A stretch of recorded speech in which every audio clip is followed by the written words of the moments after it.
یو غلام زوی خو شجاعت علم او غیرت یو سمندر وو. دا هغه سړی وو چې د شرک تر ټولو مقدس بوتان ته یې توره پورته کړه. دا هغه زوی وو چې پلار یې د سلطان دربار ته د غلام په توګه راغلی وو، خو زوی یې تاریخ پاچا شو. نوم محمود وروسته سلطان محمود غزنوي شو. میلادي کال شاوخوا د غزني ښار کې وزېږېد. پلار یې سبکتګین یو تر غلام و چې له غیر معمولي استعداد سره ساماني دربار ته لوړو پوسټونو پورې وخوت. سبکتګین یو زاهد، مجاهد او تکړه سړی و. جهاد، تقوا او خیاري سره مشهور شو. محمود د خپل پلار تر تربیې لاندې له ماشومتوبه علم، فقه، قرآن، جنګ او ادب کې وده وکړه.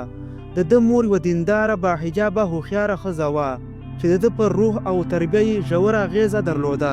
له کوچنیوالي راهیسې به یې د علماو مجلسونو ته کښېناسته، فقه او تفسیر به یې زده کاوه او په جنګي تمریناتو کې به یې ځان ته خاص قوت پیدا کړو. کله چې سبکتګین وفات شو، دربار مشرانو یو کشر زوی اسماعیل امیر وټاکه. حال دا چې محمود زوی هم و مشر او هم ډیر وړ. محمود دا پریکړه عدل او شریعت خلاف وبلله، خو مخکې له جنګ یې ورور ته مشورې او لیکونه ورولېږل. اسماعیل نه منله. محمود مجبور شو چې توره پورته کړي. د جګړې په ډګر کې خپل ورور مات کړ، خو د احترام له مخې یې ونه وژنه، بلکې محترم یې وساته. له همدې ځایه محمود غزنوي سلطنت مشر شو او تاریخ نوې پاڼه پرانیستل شوه. سلطان محمود 30 کلونو په سلطنت کې شاوخوا 18 سترې غزاوې وکړې. دا یې ځینې مهمې: د هند لومړی غزا ملتان او پنجاب. ملتان کې هغه وخت شیعګانو فتنې خپرولې. محمود په لوی پوځ سره دا سیمه فتح کړه، فتنې یې ختمې کړې او د اهل سنت اسلامي نظام یې نافذ کړ. کشمیر هغه مهال بت پرستانو قلا وه، د اسلام لپاره بنده دروازه. محمود سختو واورو، غرونو او طوفانونو منځ کې کشمیر ته ورسېد. غرونه یې ووهل، کفار یې مات کړ او کشمیر یې د اسلام دروازې ته ورورساوه. تر ټولو ستره غزا سومنات د سلطان ژوند تر ټولو خطرناکه تاریخي او قرباني غوښتونکې جګړه وه. سومنات د هندوانو مقدس معبود و. زرګونه بتونه، سرو زر مجسمې او خرافاتي معجزې سره ډک ځای و.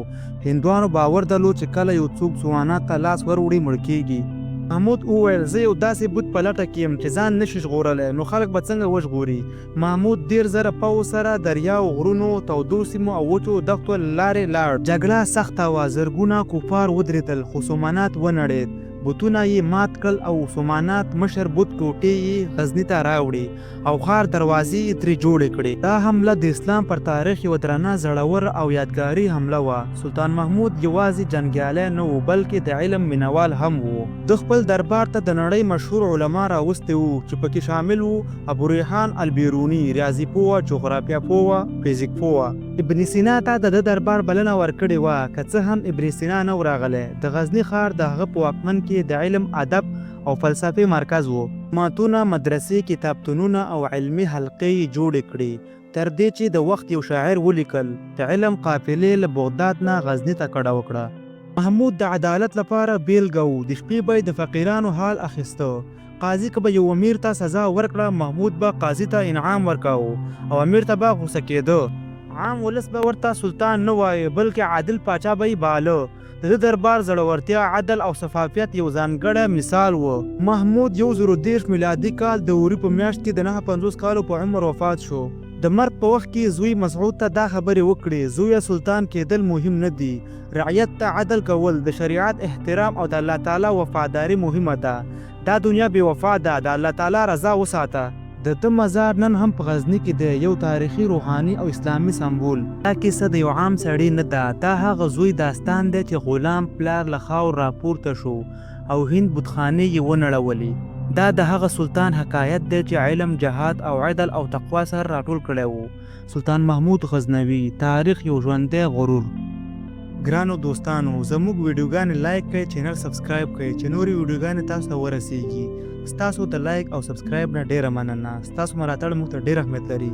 تر بلې ویډیو پورې الله مو مل شه. خدای پامان.